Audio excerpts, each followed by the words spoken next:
going to start with the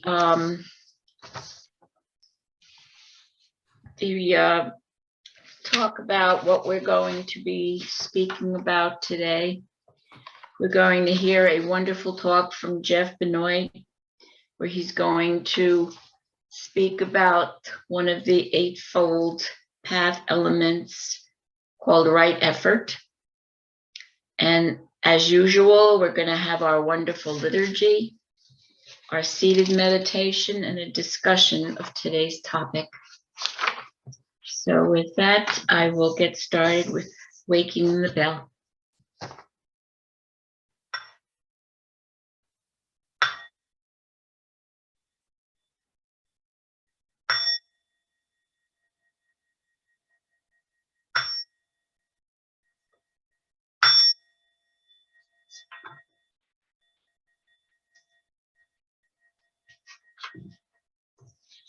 Please rise for the incense ceremony.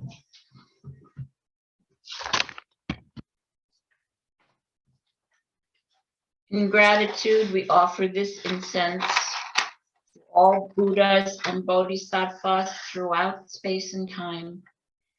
May it be fragrant as earth herself, reflecting our careful efforts, our wholehearted awareness, and the fruit of understanding slowly ripening.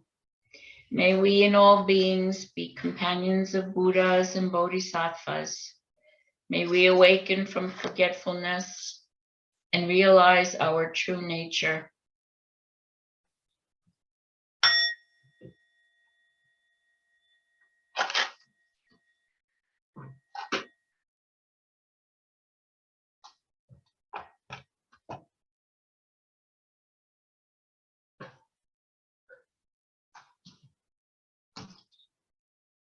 The three refuges.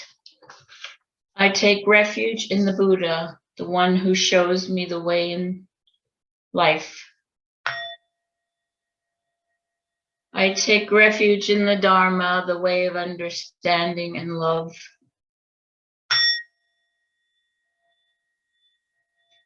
I take refuge in the Sangha, the community that lives in harmony and awareness.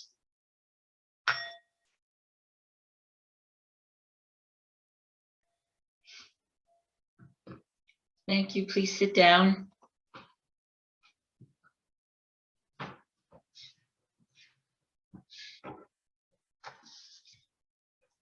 We will now read the 5 wonderful precepts.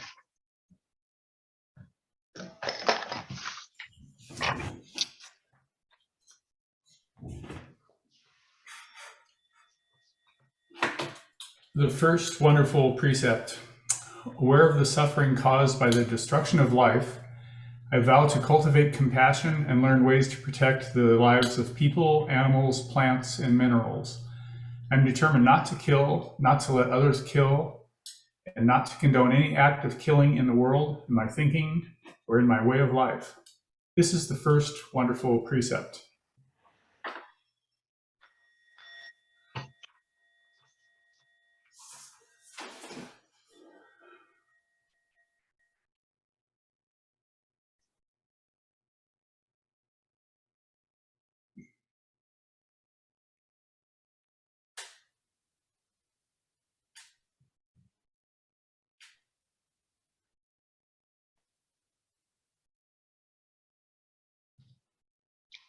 Conrad, can you see the precept on the screen? Sorry, I was on mute. Please excuse me. Yes. The second wonderful precept. Aware of the suffering caused by exploitation, social injustice, stealing, and oppression, I vow to cultivate loving kindness and learn ways to work for the well-being of people, animals, plants, and minerals. I will practice generosity by sharing my time, energy, and material resources with those who are in real need. I am determined not to steal and not to possess anything that should belong to others. I will respect the property of others, but I will prevent others from profiting from human suffering or the suffering of other species on earth. This is the second wonderful precept.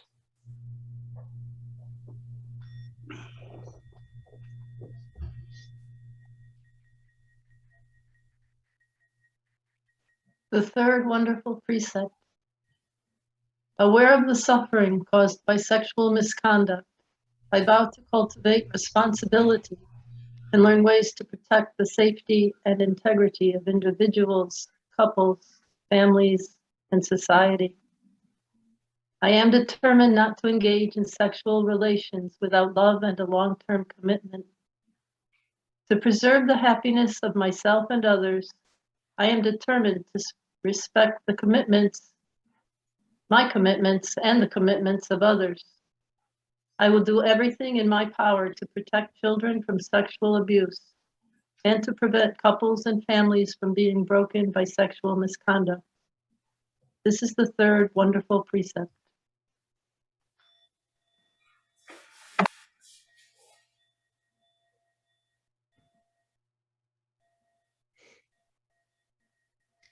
The fourth wonderful precept.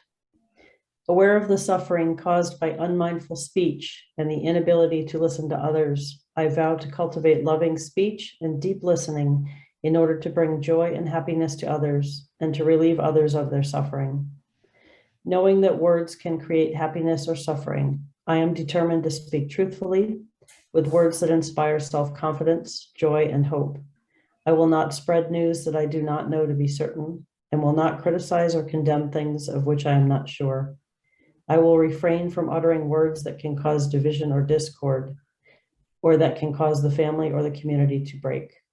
I am determined to make all efforts to reconcile and resolve all conflicts, however small.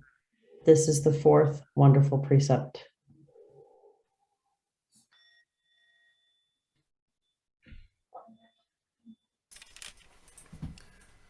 The fifth wonderful precept. Aware of the suffering caused by unmindful consumption, I vow to cultivate good health, both physical and mental, for myself, my family, and my society by practicing mindful eating, drinking, and consuming.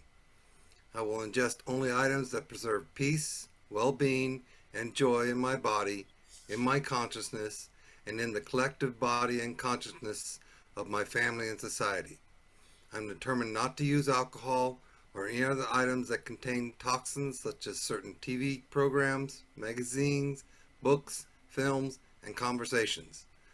I'm aware that to damage my body or my consciousness with these poisons is to betray my ancestors, my parents, my society, and future generations. I will work to transform violence, fear, anger, and confusion in myself and in society by practicing a diet for myself and for society. I understand that a proper diet is crucial for self-transformation and the transformation of society. This is the fifth wonderful precept.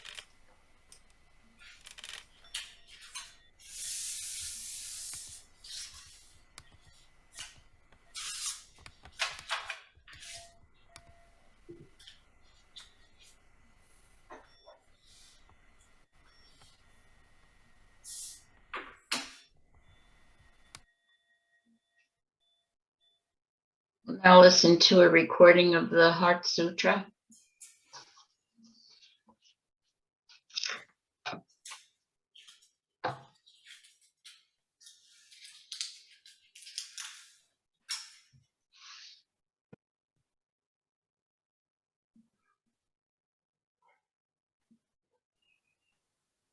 The insight that brings us to the other shore.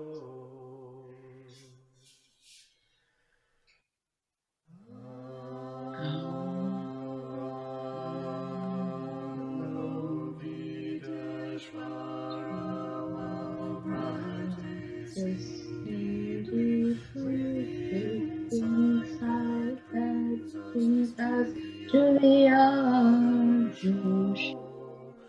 Suddenly discover that all of the five skandhas are equally empty, and with this realization he overcame all will be. Listen, Shariputra, this thought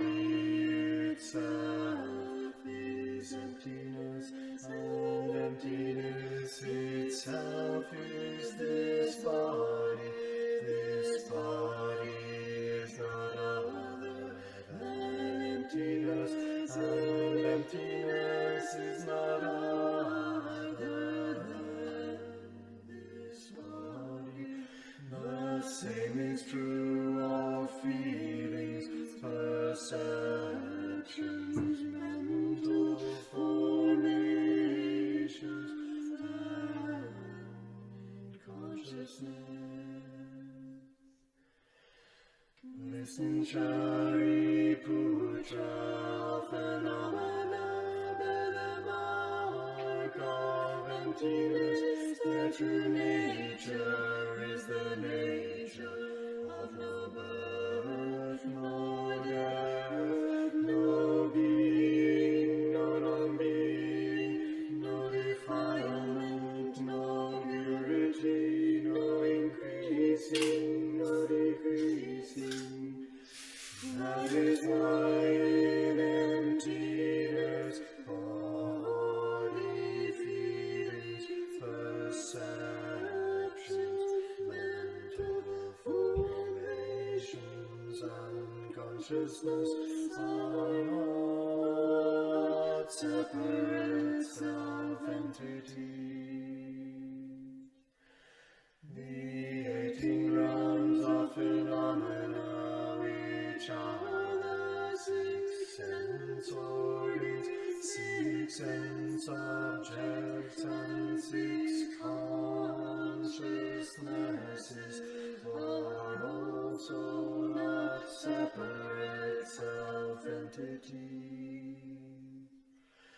The 12 links of interdependent arising and their extinction are also not separate self-entities. You being the causes of your being, the end of your being, the path, insight, and attainment are also not separate self-entities. Whoever can see this no longer needs anything to attain. Bodhisattvas who practice the insight that brings us to the other shore see no more obstacles in their mind, and because there are no more obstacles in their mind, they can overcome all fear, destroy our own perceptions, and realize perfect nirvana. All Buddhas in the past, present, and future, by practicing the insight that brings us to the other shore, are capable of attaining authentic and perfect enlightenment. Therefore, Shariputra, it should be known that the insight that brings us to the other shore is a great mantra, the most illuminating mantra, the highest mantra, a mantra beyond compare, the true wisdom that has the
We will now begin our 15-minute meditation session.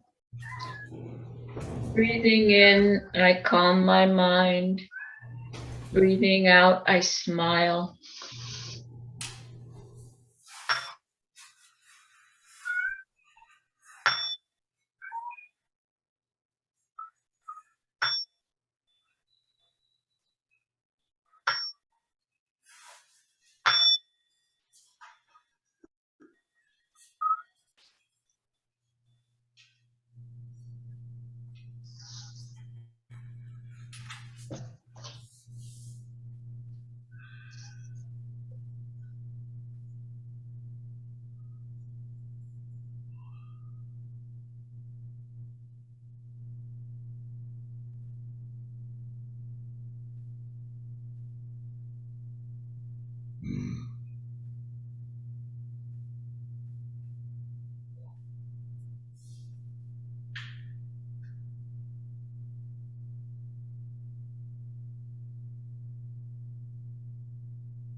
So it'd be a good time to take a 5-10 minute break. And when we return, we will have our Dharma talk by Jeff on right effort. And so I will ring the bell now and we will start our break. Thank you.